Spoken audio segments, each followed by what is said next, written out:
It's a child out there who's dying because nobody was ever in their life. It's a child out there who is willing to break in somebody's car because they're hungry. It's not our children who are failing us, it's us who are failing our children. So that's what you see here in this classroom. It's more than a former drug dealer telling young men to step up. It's a man showing those behind him how to take steps towards a better life. It's not for children to pave a way for themselves. It's for adults to make a way for the children in the community.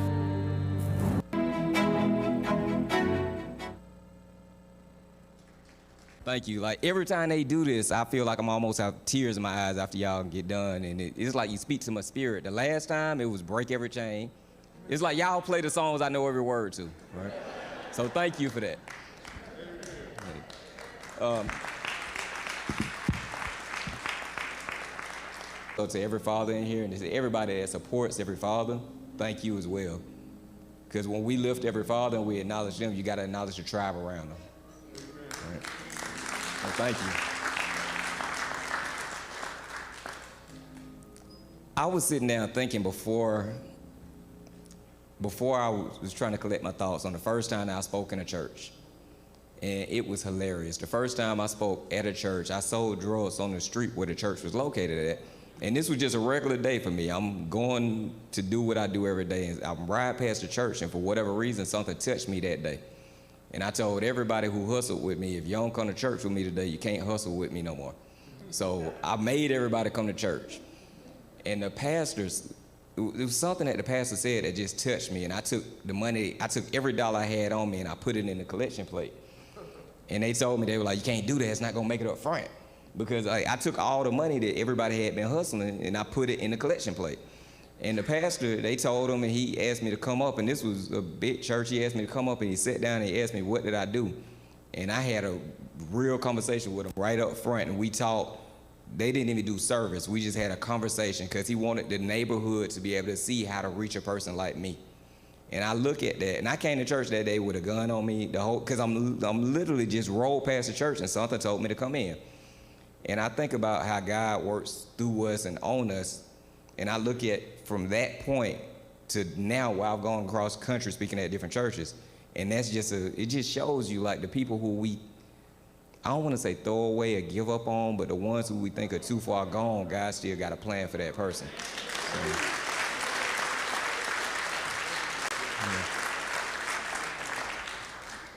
And I want to be transparent with y'all. Today is a hard day for me. I don't even like Father's Day because I have a child that passed also. So Father's Day is one of those days that make me really think about my daughter. But when Pastor reached out to me, I thought about it. The best time to serve is the time when you need to be served and when you feel it. So before we even start this, I want to be transparent because the conversation we're going to go through today, I'm going to talk to y'all like we all cousins, right? Because our community is going through something, and it's centered around our fathers. So I do want to honor every father in here and every person who has played a father role, but I also want to talk about the people who aren't here, the people who are hurting because they don't have those fathers in their life. All right.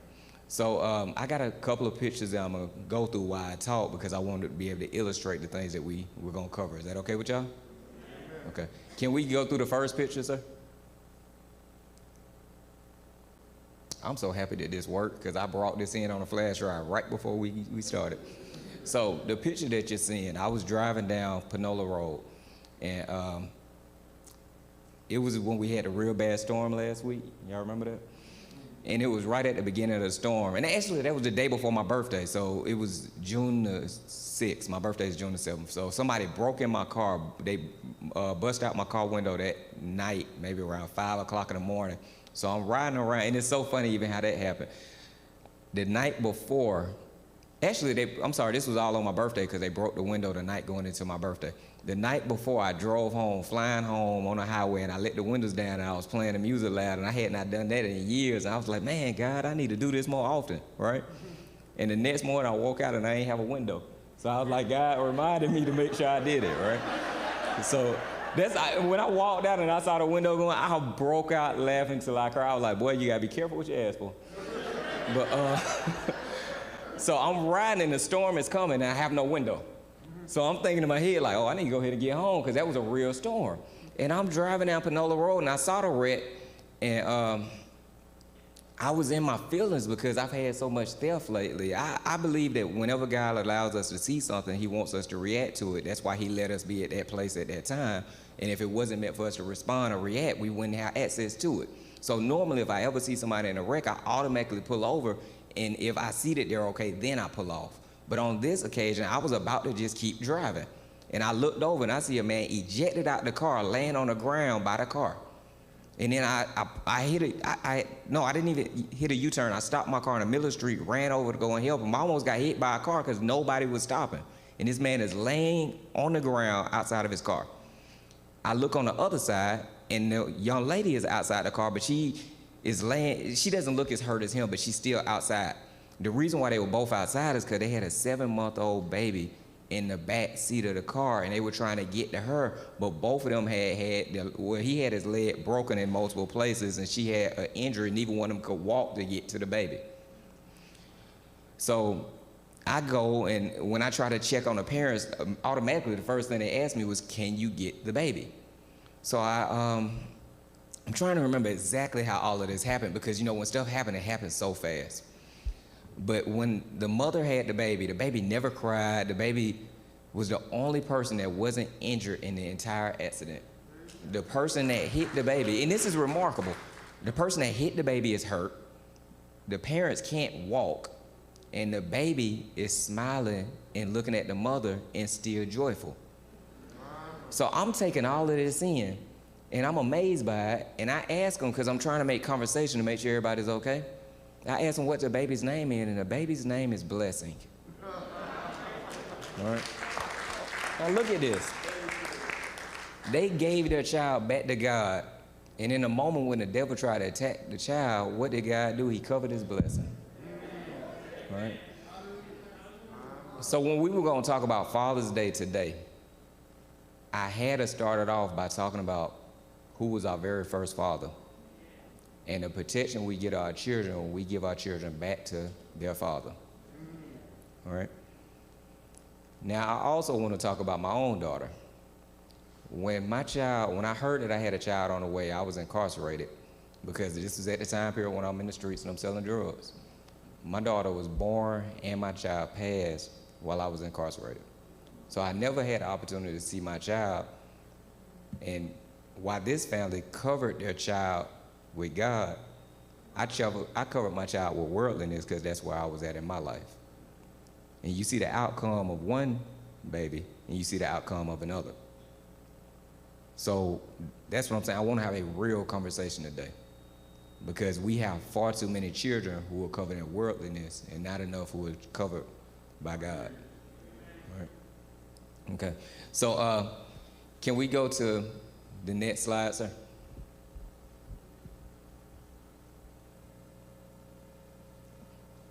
Leader. Nada. Forward. Show it to me. Strong. Tomorrow I'm back and I'm going to. Leader. Nada. Forward. Show it to me. Strong. Tomorrow I'm back and I'm going to down. And I like it like that. And I'll never stop. Fighting. Ba la la la la. Chloe, your turn. I'm sorry, is that the entirety of the video? If it is, it looked like I might have to tell y'all what this video is about. Leader. Nada. Forward. Show it to me. Strong. Tomorrow I'm back and I'm going to. Leader. Nada. Forward. Show it to me. Strong. Tomorrow I'm back and I'm going to down. And I like it like that. And I'll never stop. Fighting. Ba la la la la. Chloe. Okay. So it Your looks turn. like that is the entirety of the video for some reason. okay to be So what this It's okay to be is It's okay to be. Oh, okay, it is It's okay to be Different. It's okay to be Weird. And make today. Magical. And if anybody tries to ruin your magic, I'm good. and don't, Father Crown. you're not a speck of dust. Your father. It's okay to laugh. I taught both my children how to ride a bike, but I myself never learned how to ride. I couldn't get on the bike and teach them the mechanics of pedaling and finding your rhythm and balance. I couldn't do that. All I could do is be there to catch them whenever they fell off. My dad wasn't around, and I remember riding a bike and falling off and cutting myself, and me never just wanting to get back on it, and that's why I never learned. But when my children fail, I was always there to pick them up and put them back on and say, do it again. They fell again, pick them up, put them back on and do it again. Now they ride their bikes through the neighborhood. And people ask, how your children learn how to ride a bike and you didn't? And I tell them, I didn't teach them. I just created an environment where they taught themselves, and all I had to do was be there. Sometimes you don't have to know everything about being a dad. You just gotta be there. I'm Leader. Nada. Show it to me. Tomorrow I'm back and I'm going to. Okay. So the reason why I picked that video is because when we look at a lot of our fathers now, a lot of our fathers are growing up without fathers in their homes. They're growing up without the same influence that they need so that they know how to give that back to their children. Like I look at my own family. My mom met my father at a party where my father stabbed a man. That's the night that she met my father, and that attracted her to him to the point where they ended up having children together. But my mother came from a violent household, so my mom went all the way across the country and made it into college, got a scholarship, went from Chicago in the slums to Colorado to a finishing college. But she got attracted to what felt familiar, right? And because they came from two violent households, they raised me in a violent household, and I brought that violence into my own child's life. Y'all get where I'm going with this? So we can look at the fact that a lot of our fathers aren't showing up in their households and they're not showing up for their children the way that we need them to. Or we can look at how do we change the way that our fathers are being mentored and prepared so they can be the fathers that our children need.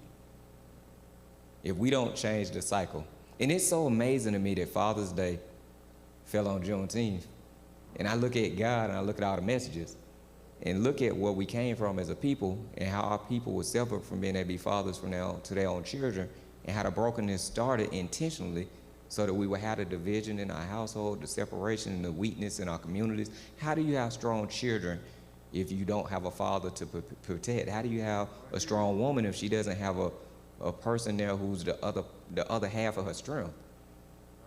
And all of this was done intentionally to our families. Do y'all think that it was by chance that God let Juneteenth be on Father's Day? The county where I got sentenced to my longest sentence named the day that I got released after me, right? So that's Keith Strickland Appreciation Day, in the same county where they tried to take my freedom from me because of my actions. And that day fell on a day that is the county's recognition for children who don't have families and who don't have homes. The same children who our program serve. So just look at these messages that God gives us, like the reminder of where we came from and where we're going.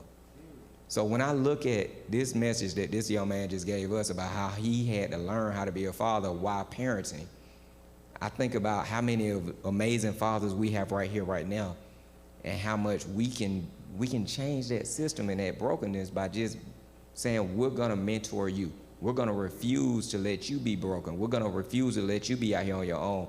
To the fathers in here, how many of you had a tribe that made sure that you were healthy so that you could be there for your families? Just about every father in here, right?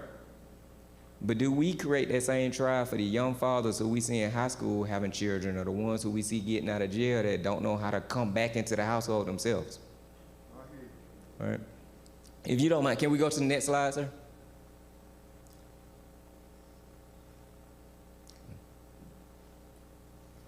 Okay, that might not have been the best idea because I can't even read that. Can y'all see this? Okay, so let me tell y'all what it says. What this does, what this slide is breaking down is it's breaking down the number of children born into single-family households across the nation by ethnicity or race. And if you look, the Asian community is under 20%. You look at the black community, we're over 70%. Look at the white community, it's around 20-ish. I believe right now the number is about 22, 23% in current times, I believe. But we lead out of every nationality. We lead in fatherless households. Did y'all know that a child born into a fatherless household is almost 20 times more likely to run away from home? It follows in every single area, from incarceration to dropout rates, to them even having children where they'll never know their fathers as well. So what I'm saying by this, and I'm gonna go to the last slide, and then I just wanna have an open conversation. This slide goes into how many mothers are unmarried when they have their child, right? And again, look at the data. Oh, you know what, y'all? This actually is a whole nother slide, I apologize, but this shows the age of the fathers who are not in their child's homes when they give birth, right? So if you look at it, 76% between the ages of 20 and 24, 76%. The older the male gets, the lower the percentage gets, right? So that shows you that development, maturity, exposure changes the way that a father impacts with his household. But what if we were able to reach those 20-year-olds while they were still in middle school and high school, and we said that we were gonna make sure that we prepared you for fatherhood? How do you think that those numbers may change, and how do you think that that would impact the communities that these children are raised in? So what I want to ask you guys today as a church is, how do we come together to wrap around and support the young men who we know will be fathers one day? How do we intentionally say that we're gonna look at the schools in this community, the apartment complexes in this community, the fatherless young men in this community, and we're gonna adopt you so that we could teach you how to just be there, how to show up, and how to learn how to be a father? Because I look at myself, and like I said, I was incarcerated when my daughter was born and when she passed, and I look at the examples I had of a father in my own life, and I duplicated that cycle. My father was in my life, but my father was violent. Every man I knew who had a child looked something like the brokenness on these slides. And I replicated that. And not only did my daughter lose her life, but I also look at her mother. Think about the things she went through. She had to go through the pregnancy alone, and then the services alone, and then send that child back to God all by herself. So look at how we scar everybody in this cycle when we can't get it right as fathers. And that's why I said I want to have an open conversation today. Because most of the people who are hurt at the highest level by the slides and the data and the things we see aren't the people who are going to make it inside the church. These are the people who they might be in juvenile court. They might be in foster care. They might be somewhere on a corner trying to sell water right now because they got to provide for their siblings. Or they may be the person that busted out my window that day. So again, I ask y'all, how do we intentionally wrap around the church wrap around the community? What does that look like for us? So they can't pull up the slides, but I had a young man, and I thought about it from you because you're a football coach. I had a young man who had moved here from New Orleans, and he was a star football player at Westlake High School. He was about to graduate, and he stopped coming to school, just stopped coming to school, period. The school asked me, could I go speak to him? It was about prom season. So I took him out to dinner, and I asked him why he had stopped coming to school. He moved here from New Orleans after the flood, and his brother was killed in New Orleans. His brother had 2 sons. So he was taking care of the children, and then he had 2 younger siblings. So he has 4 children who he's caring for while he's in the 12th grade. His grandmother is the caregiver, but she's older, so he's the one who's providing, but she's the one who is, like, I guess you would say, the guardians for the family. So I paid for him to go to the prom, and I paid the bills for that month, and I asked him, could he just live as a child for a second just to see what it felt like. He went back to school, he ended up graduating, and when he graduated, he ended up going off to the Army. When he went to the Army, and this is why it's so important to have a tribe, when he went to the Army, he was able to make money from the Army, send the money back home, still take care of the siblings and the children. He had asthma, he got a discharge from the Army. We got him into college. When he got into college, he went back to hustling because college didn't pay. Somebody tried to rob him for some drugs while he was hustling, and they pulled out a gun on him. They got to fighting. He took the gun and he shot back. He ended up killing one of the young men. He got sentenced to 25 years in prison. Since he's been in prison, he's gotten 4 different degrees. His little brother tried to take up what he was doing to take care of the family. His little brother got killed before he got sentenced. So the only living male in their family now are the children. And I didn't think about this until he said what he said about you as a football coach. He asked me if I could share his story because he asked, could we help break the cycle for his family and other families? And the reason why I wanted to share this is because we had him. He tried every single thing that we put out, but we didn't have a tribe to wrap around him. So since we didn't have a tribe, he still fell through the cracks. Now, every male in his family over the age of 5 has been murdered or is in prison. And that's why I said I wanted to leave y'all with this. While we having these conversations, they're real life, they're real people. And having a circle to surround them can change that whole cycle. All right, thank y'all for your time.